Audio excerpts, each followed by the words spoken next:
Welcome to Natural Pairing. This is Christine. I'm Daisy. And this is a podcast about wine. Today we're talking about Pinot Noir. And Pinot Noir is a famous grape variety for the place it comes from in Burgundy. There's a lot of history and lore around it. That's why we're doing this episode. Is to really talk about and talk through and help people understand how to select a Pinot Noir. Why is it an interesting grape variety? Why does it taste so different when it comes from France versus, let's say, California? Pinot Noir is famously difficult to grow. Well, it's true because, for instance, Cabernet and Chardonnay, and nothing against those two grape varieties, arguably the king and queen of grape varieties in wine, but both of those varieties are pretty vigorous and hardy, and you kind of can't mess them up. I mean, certainly you can, but they're vigorous and hardy, whereas Pinot Noir, it is more fickle. The grape itself is actually very thin-skinned. When it's in the sun, it actually kind of burns easily, essentially. It likes a lot of cloud cover. It likes a cooler climate. It's not as adaptive to different types of climate because it really only has one general climate, which is cooler and no direct sunlight-ish. But it's also kind of a chameleon of grapes. Whereas, again, Cab can taste very different from different places. But with Pinot, it's really dramatic. You don't have to be a wine expert or an expert taster to taste a classic Burgundy versus a classic California Pinot Noir and instantly taste the difference. I mean, they can taste like two completely different grape varieties just because of where they're grown. And that's really unique to Pinot Noir. Yeah, Burgundy, where it's historically from, even within Burgundy itself, they started to notice how sensitive Pinot Noir was to the environment it was being grown in, the amount of sunlight, the type of soils, and just to the slightest change in its environment. Okay, so we're talking about mid-1100, the Middle Ages. The monks in Burgundy were planting Pinot Noir in sort of an obsessive way, where they were writing down all the nuances of what row it was in, what plot, what row, what aspect, meaning of the hillside, what was the soil composition. They noticed that all of these different factors played a role in the final wine. Yeah, and just grapes that were grown a few hundred meters apart could taste totally different based on all the things that you just mentioned. And it founded this idea of what we call terroir. Terroir is everything in the environment. So it's the climate, it's the soil, even the kind of flora and fauna. It's everything that encompasses a vine's environment and what would impact that vine and eventually the fruit. It's not only that the monks noticed it, but they started this whole practice of analyzing and thinking through all of these variables and how they would ultimately affect the final wine. And it was these final wines, some were wildly, they were all wildly different. So when the winemakers started to make wine, they did a very hands-off approach because they wanted all of these aspects or all these elements in the grapes to shine through the final wine. They started to categorize all of these different plots of land, and they defined certain segments, whether it was a single row of grapes, a few rows, or it was a larger plot. That's where you get these classifications like Premier Cru or the highest one being Grand Cru. It really just depends on how the grapes are grown and the terroir that they are in. And each of these plots was owned by different families at the time. The plots, we're not talking about acres and acres of vineyards. We're talking about, like you said, sometimes only a few rows of vines.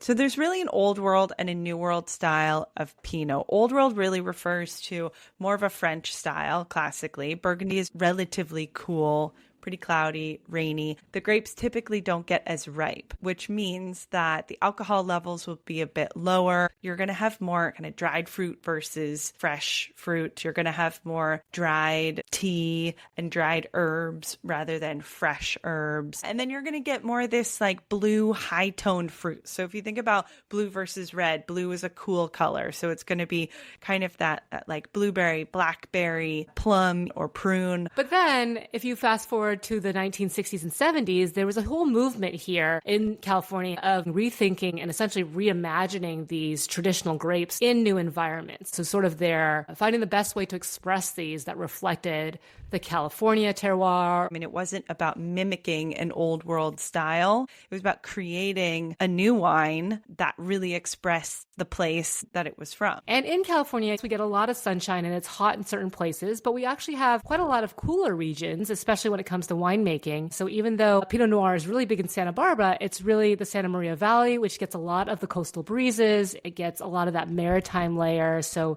it's cooler in the mornings. But California is also famous for its sunshine. So whereas it may be a cooler temperature, you do have those, 360 days of sunshine. And so the grapes do slowly get a lot more sun exposure. And that sunshine is really the big difference between California Pinot and Burgundy. California's Pinot scene is massive. We've got Pinot growing everywhere from the ocean-cooled areas near Santa Barbara up through the Sonoma coast and the Russian River Valley. And as it gets a little bit warmer up there near the Russian River or Carneros even, that's where you see the style of Pinot change more from its traditional Burgundian style. Yeah, I mean, the grapes essentially get more tan. Yes, exactly. Terroir is everything when it comes to Pinot, right? This really helps describe the differences between California and Burgundian Pinot Noir. So California, or the New World, you tend to get a lot more red fruit flavors. The Pinot Noirs tend to be a bit jammier. Because there's more sun, it means the Pinot Noir grapes ripen a little bit more. There's a little bit more sugar in there. And therefore, you tend to get sugar equals alcohol. So therefore, you tend to get a little bit more alcohol in these wines. And yeah, they're bigger, hotter, fleshier, jammier. Some of these red fruits that we mentioned cherry or raspberry or cranberry. These are all the different flavor profiles that you tend to get in a California style Pinot compared to the traditional bluer fruit old world. So of course, these styles are not black and white. In California, you can find producers that are going after an old world, leaner style. And in Burgundy in France, you're going to find producers that are going for more of a quote unquote modern or new world style with bigger plush fruit.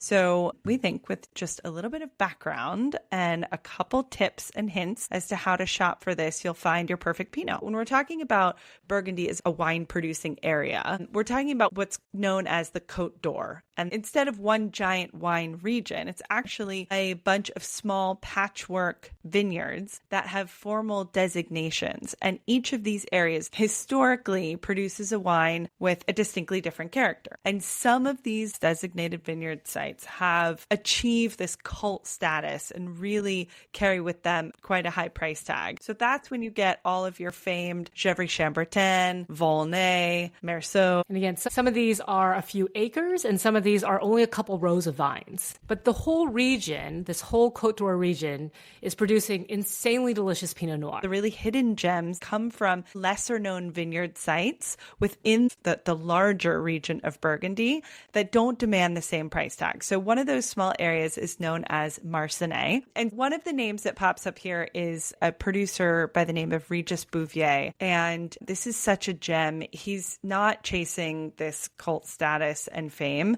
and he's really just farming quietly and carefully and letting the vineyards speak for themselves. He's a third generation grape grower farmer on this vineyard. Today they make this Pinot Noir that's beautiful, bright. It has this huge, gorgeous black cherry fruit, savory and sweet baking spice to it. It's a classic Pinot. It just has these layers of flavor that keep showing themselves that Burgundy is really famous for. It's kind of that long, slow cooked kind of dried fruit and tea and hay that is really sought after. People really like to enjoy Pinot for, and it's really known for sort of unfolding layers. In general, Burgundy wines are known for being very ageable, and this is one that you can drink right now. It's a classic Burgundy in the truest sense. It's not wildly expensive, and so if you're just kind of playing around and looking at different styles, this is a really great one to compare with something on the other end of the spectrum. For instance, a California Pinot Noir. One of the big areas for Pinot Noir is Central California, right outside of Santa Barbara.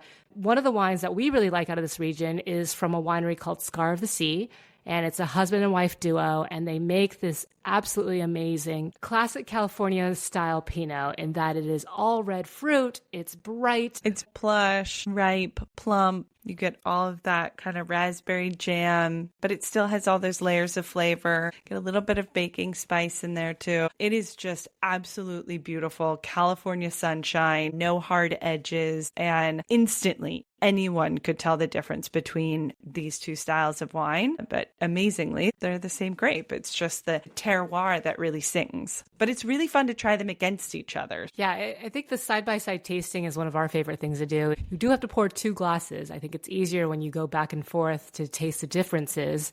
Mm-hmm. And then you can play with pairings as well. So when it comes to Pinot Noir, there are just some go-tos. Well, and the classic is salmon. There's a whole festival up in Oregon at the International Pinot Noir celebration every year. They have a salmon bake, and that really is an homage to this pairing and how beautifully Pinot Noir pairs with salmon. And I wouldn't get geeky about Old World, New World here. Honestly, either style, any style will pair with salmon. A baked salmon, smoked salmon, gravlax, salmon tartare, salmon sushi. It's like the fattier, oilier fish, right? Yeah, it's not a delicate white fish. Like this is a meaty, hearty fish. You can liken it to almost like a heartier protein. That's why it does so famously well with this red wine, because it is a bit heartier. So my go-to is mushrooms. Your button mushroom all the way to every style Asian mushroom. Pinot Noir is just, I think, slam dunk with mushrooms because of the umami.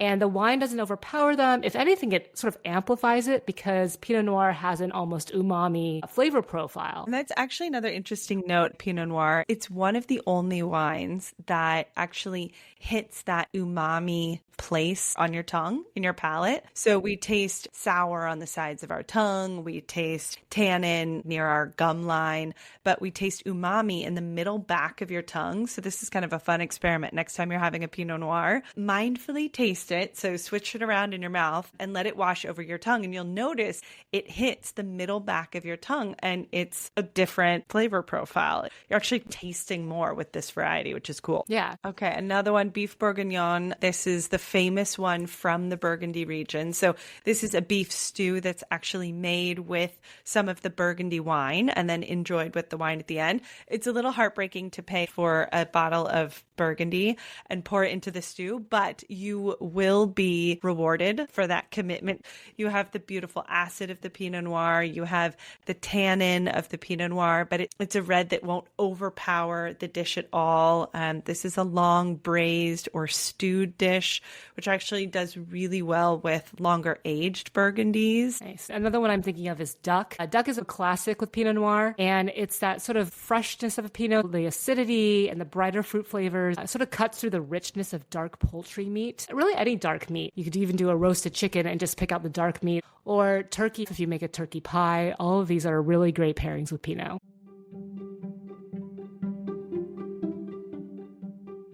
Today, we want to actually address a big question, which is, can a New World Pinot Noir be as soulful as an old world like a Burgundy? And we kind of want to unpack this because we should probably talk about what we mean by quote unquote soul in wine, because it's not age, it's not prestige. You'll never see soul on a list of tasting notes. It's not really a specific element like acidity or tannins. It's like the essence of a wine. And I think when we talk about terroir, that feels like a really kind of hoity-toity way to describe wine, but it really is, it's the soul, right? It's like terroir is everything around it, but then the soul is like the essence of the wine after it's been grown and harvested and made, and you taste it. It's pretty ethereal. It's the sense of place, right? You're drinking something, but it's actually the representation of a place, and it's pretty singular. Yeah, the Burgundian monks obsessed over this, right? So they wanted to make sure their final wines were as reflective as possible of the wine grapes, is the weather, the land, the choices the winemaker made. All of this was really reflecting the soul of the wine. Yeah, to answer the question, can a New World wine be as soulful as a Burgundy? I would absolutely answer yes, because the whole idea is it's what you put into it. It's the intention behind it, and the whole movement of natural winemaking here in California, here in the United States. It's this movement back to the craft of not only winemaking, but also horticulture and vineyard management and understanding the environment that you're in and trying to create something that singularly only could be from that one place. Yeah, I think that Pinot Noir is a really good way to showcase this. The California winemakers sought to find quote unquote soul in Pinot. And in doing so, they created a whole flavor profile and this idea that giving Pinot more sun could bring out bigger and different flavors. And so can you grow a soulful wine in a new world? I think the Pinot winemakers did so. And in doing so, they also created a whole new style.